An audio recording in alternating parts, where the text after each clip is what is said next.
बिहार में जाति आधारित गणना पर रोक लग सकती है। सुप्रीम कोर्ट इस मामले पर 28 अप्रैल को सुनवाई के लिए तैयार हो गया है।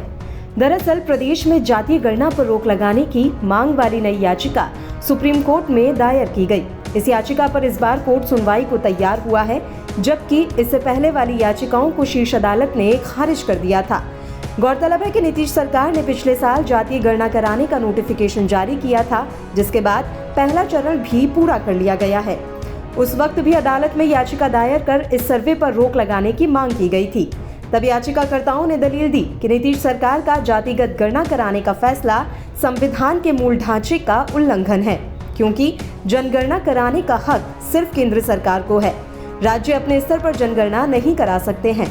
इस पर नीतीश सरकार ने दलील दी थी कि हम जनगणना नहीं बल्कि आर्थिक सर्वे करा रहे हैं, जिसका राज्य को पूरा हक होता है। इन सब के चलते सुप्रीम कोर्ट ने इन याचिकाओं पर सुनवाई से इनकार कर दिया था। प्रदेश में नीतीश सरकार के आदेश से राज्य में जातिगत जनगणना जारी है। नोटिफिकेशन के बाद पहला चरण जनवरी में हो चुका था और दूसरा चरण 15 अप्रैल से जारी है, जो कि 15 मई तक चलेगा। इसके तहत राज्य सरकार के कर्मचारी घर घर जाकर सर्वे पूरा कर रहे हैं।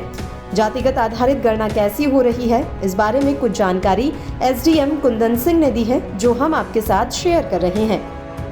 पूरे बिहार में जातीय जनगणना का द्वितीय चरण प्रारंभ हो गया है और घर घर जाकर के हमारे प्रगणक और सुपरवाइजर जाति आधारित जनगणना का आज सर्वे प्रारंभ करेंगे। देखिए, सभी प्रगणकों और सुपरवाइजर का एक्सटेंसिव ट्रेनिंग दिया गया है।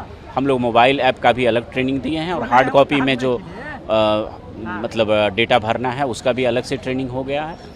तो सभी प्रगणक और सुपरवाइजर हमारे ट्रेंड हैं और अच्छे से जनगणना होगी पूरे बिहार में।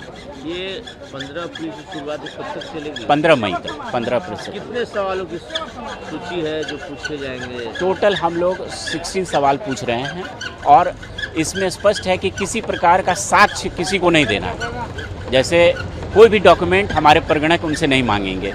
परिवार के मुखिया या जो भी सदस्य होंगे वो जो बताएंगे वही हमारे प्रगणक नोट करेंगे।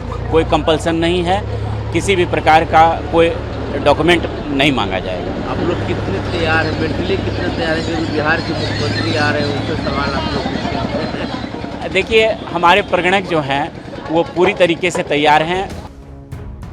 जाति आधारित गणना को लेकर मुख्यमंत्री ने भी अपनी बात जनता के सामने रखी, तो सुनिए उनका क्या कहना है। जाति आधारित गणना तो हम लोग कर रहे हैं, लेकिन जाति आधारित जनगणना की मांग तो हम लोग किए ही थे ना। आज जो पहले से हो रहा था तो बराबर न कहते हैं कि 2011 में मेन जनगणना के बाद फिर उसका एक काम किया गया, लेकिन वो तो जारी उसको तो नहीं किया गया, चालू नहीं किया गया, इन्फॉर्म नहीं किया गया, जारी नहीं किया गया। उसके बारे में ये पता चला कि ठीक नहीं हुआ था, तो उसके बाद तो फिर हम लोग कहने न लगे भाई कि इसको ठीक से करिए और उसके लिए मांग करने गए। आप बताइए, बिहार का तो ऑल पार्टी, आप ही बताइए, कोई एक पार्टी थी, सारी पार्टियां का एक व्यू। और आप बोलिए हम लोगों का 19 में हाउस में यही थे जब उस समय अध्यक्ष स्पीकर थे, या दोनों हाउस में विधानसभा विधान परिषद दोनों जगह से पारित करते थे हम लोग कि होना चाहिए, सर्वसम्मति से होता था। तो हम लोग तो उसके पक्ष में ना है जी। तो उसके बाद जब वहाँ से हो गया कि ठीक है हम लोग तो नहीं करेंगे, आप लोगों को करना है करिए, तो उसी के आधार पर ऑल पार्टी मीटिंग करके न किए हैं और वही मीटिंग करके जो तय हुआ है और उसी के आधार पर अभी चल रहा है। और हम जा करके अपना जो था जाति आधारित गणना, तो हम अपना घर पर भी गए ताकि वहीं पर सब चीज़ को देखें, सब लोगों को कहे भी जो बात हुआ शुरू हो गया, तो उस दिन भी हम गए। आप सोचिए, तो एक एक चीज के लिए सबको कह रहे हैं कि आप पूरा सबकी आर्थिक स्थिति भी अध्ययन करिए, ताकि हम लोग एक तो इसकी संख्या जानेंगे ही, लेकिन उसके अलावे कोई भी जात है, अपर कास्ट है या बैकवर्ड है या दलित है, मुस्लिम है, हिंदू, कोई भी है, अगर कोई खराब स्थिति में है तो उसके उत्थान के लिए भी तो काम आगे हम लोग करेंगे ना भाई। करने को तो कर ही रहे हैं, आगे भी करेंगे, इसलिए हम लोग करवा रहे हैं ना।